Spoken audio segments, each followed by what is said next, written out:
This is the Untold American podcast, hosted by Dean and Jess. This is your go-to show for uncovering the fascinating, bizarre, and untold stories of American history and news. Don't forget to like, subscribe, and hit the notification bell so you never miss an episode of the stories you won't hear anywhere else.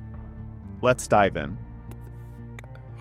So, get ready, because we're diving into a story that sounds like a conspiracy theory, but is totally real. Oh, yeah. Yeah, we're heading out to the Wild West. Okay. But not the one you're probably thinking of. Right. This one has camels. Camels in the American desert. You're not hallucinating.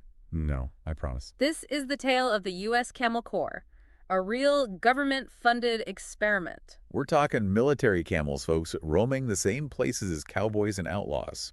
It's pretty wild. Yeah, it's almost too strange to believe, but we've got the sources to prove it happened. Absolutely. We'll uncover why this bizarre experiment happened, what went right, what went wrong. And really what it all means for, like, American ambition. Yeah. You know, in the face of a challenge. Definitely. This is the mid-1800s, and America is expanding westward. Right. Manifest destiny and all that. Exactly. But the deserts of the Southwest were a real problem. Yeah, I can imagine. Horses, mules, wagons, they all struggled in those brutal conditions. Not exactly ideal for, your typical transportation. Right, and that's where Jefferson Davis comes in. Okay. Before he was the president of the Confederacy, he was the Secretary of War. Okay. And he had this weird fascination with camels. Wait, so the guy who would later lead the Confederacy Yeah. was obsessed with camels? That's already a pretty crazy story. Yeah, and you know what he actually pushed for, using camels in the military for years? Really? Yeah, he even presented proposals to Congress. Wow. I have to say they were met with a lot of laughter. I can only imagine. Top hats and powdered wigs, trying not to laugh at the idea of camel cavalry. But Davis wasn't giving up. Oh, no. He knew those deserts needed a different kind of animal, one built for harsh conditions. He was determined. Yeah, and in 1855, his persistence paid off. It did. Congress approved $30,000 for a camel experiment. It was go time. So they put together a crew, right? They did. To get this whole thing going. Yep. Major Henry C. Wayne was tasked with buying the camels. Okay. And Lieutenant David Dixon Porter was in charge of transporting them back to America. So these guys basically went on a camel-themed world tour. Pretty much. What was that like? Well, they sailed all over the Mediterranean. Wow. Tunisia, Malta, Greece, Turkey, Egypt. That's incredible. Carefully selecting camels of different breeds and temperaments. So it wasn't just like a shopping spree. No, it was much more than that. They had to learn about camel care and handling. So a real crash course in camelology. Exactly. And they just like cram all those camels onto any old ship. Definitely not. Lieutenant Porter was incredibly meticulous. Oh, wow. He had special camel barns built on the USS Supply. What? Yeah, complete with ventilation systems, individual stalls, and even a special camel car for loading and unloading. He really went all out. He really did. He wanted to make sure the camels were safe and comfortable. That's impressive. Oh. So they made it back to America with all the camels? Well, they did face some challenges along the way. I can imagine. Sadly, they lost one camel during the crossing. Yeah. But get this, 2 calves were born on board. Camel babies at sea. It was quite a sight. I bet. So finally they arrived in America. They did. On May 14, 1856, they landed in Indianola, Texas, with 34 camels. Can you imagine? Texans accustomed to longhorns and Mustangs, and then suddenly... Camels. Yeah, camels. I bet their jaws hit the floor. I'm sure they did. Major Wayne said the camels were so excited to be on solid ground again. Really? They were rearing, kicking, crying out, breaking halters. So they were happy to be in Texas. It seems that way. So the camels are in Texas, ready for their Wild West debut. Ready for action. But what was the plan? What were they hoping to achieve with this whole Camel Corps? They had 2 main goals. First, to see if camels could be effective in combat. Cavalry charge. Exactly what a sight that would have been. I can only imagine. And second, to test their potential as pack animals. Okay. For transporting supplies and easing the logistical nightmare of the Southwest. So it was essentially a camel versus mule showdown. Exactly. Which animal was best suited for the job? Right. To showcase the camel's carrying capacity, Major Wayne organized a public demonstration. Okay. They loaded up 1 camel with over 1,200 pounds. Wow. An amount that would have crippled a mule. That's a lot of weight. It is. The onlookers were astounded. So they could carry a lot. Yes. But could they cover ground? Were they fat? They put that to the test, too. Okay. They had a head-to-head race camels against mule-drawn wagons, and the camels won. No way. Yes, they proved their speed and endurance in those harsh conditions. That's incredible. It was a real turning point. Yeah. People started to see the potential of these ships of the desert. So Camp Verde, Texas became Camel HQ. Exactly. It was like their training ground. Yes, they were put through their paces, hauling supplies, navigating difficult terrain, getting used to their new environment. But this wasn't just about, chores around camp. No, it wasn't. There was a bigger test coming. Much bigger. I'm all ears. Okay, well, enter Edward Beale, a former Navy lieutenant turned explorer. In 1857, he was tasked with leading a survey expedition to map a wagon road from Fort Defiance in Arizona Territory to the Colorado River. Sounds like prime camel territory. It was a true trial by fire. Or trial by scorching desert sun. Exactly. Beale was initially skeptical about using camels. Really? Yeah, but he quickly became a believer. Wow, what changed his mind? Well, they had 25 camels on the expedition, Okay. each hauling loads up to 1,000 pounds. Wow. They faced scorching heat, rough terrain, even water shortages. And the camels just kept going. They did. They really proved their resilience. What did Beale have to say about their performance? He was full of praise. In his journal, he described their patience and endurance. Oh. And marveled at how they could live on such basic food. So he was impressed. He was particularly impressed by their ability to stay calm under pressure. So it sounds like the camel experiment was a smashing success. Well, not quite. All right. The camel cavalry dreams. Yeah, combat was a different story. What happened? Why weren't they good for battle? Well, their noses are great for filtering sand in the desert, Right. but they actually hindered their breathing during strenuous activity like you need in combat. Okay, so not ideal for battle. And they just weren't as agile as horses, I see. which made them less effective in close combat situations. Okay, so not built for battle, but there must have been other challenges. Oh, there was the ick factor. Ooh, ick factor. I'm listening. Apparently, soldiers really struggled with the camel smell Oh, no. and their less than appealing habits. What are we talking about? Projectile vomiting. Oh, yikes. Not exactly the best qualities in a war, buddy. No, not really. So the soldiers weren't exactly embracing the camel lifestyle.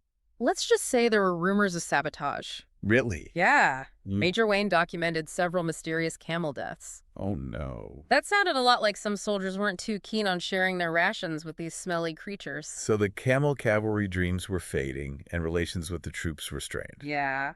What was the final straw for the Camel Corps? The Civil War. Oh, right. When it started in 1861, it basically ended the experiment. That's kind of sad. Its funding dried up, and both the Union and the Confederacy seemed to lose interest in using the camels. So all those camels shipped across the world, proving their worth. Yeah. And then, poof, the experiment is over. Unfortunately. What happened to all those camels? Did they just wander off into the sunset? Sadly, no. Most were sold off at auction. Oh, wow. Some ended up in circuses. That's a far cry from their desert adventures. It really is. It's a reminder that even the most innovative ideas can be forgotten when the world changes. What a story. From camel dreams to camel demise. Yeah. But before we wrap up part one of this deep dive, I want you listening to think about what we're missing here. Yeah. What details from these sources stand out to you? Hang on to those thoughts because in part 2, we're going to dig even deeper into the legacy of the Camel Corps. We'll uncover the untold stories and the what-ifs that still linger. Absolutely. Welcome back to our deep dive into the US Camel Corps. I hope you've had a chance to think about some of those lingering questions because we're about to unravel more of this bizarre but true tale. So we know the Camel Corps didn't exactly take over the Wild West. Right. But its legacy goes way beyond just a weird historical footnote. Absolutely. I mean, there are layers to this story that I think reveal a lot about American ambition. For sure. And the challenges of, really pushing boundaries. What really gets me is just the sheer scale of this whole thing. Right. Imagine trying to get camels from all over the world, transporting them thousands of miles, Yeah. and then setting up a whole system for taking care of them. Yeah. It was a huge gamble. It really was. And we can't forget about the whole cultural exchange thing happening here. Yeah. What do you mean?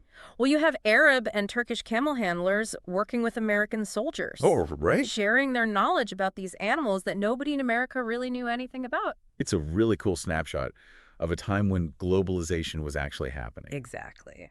And I'm sure it wasn't always easy. Yeah. I mean, you can imagine the cultural clashes, the language barriers, and Yeah. all the different opinions on how to handle these stubborn creatures. Yeah, that makes a lot of sense. It just shows how complicated collaboration can be, Yeah. especially when you're dealing with something so new and unusual.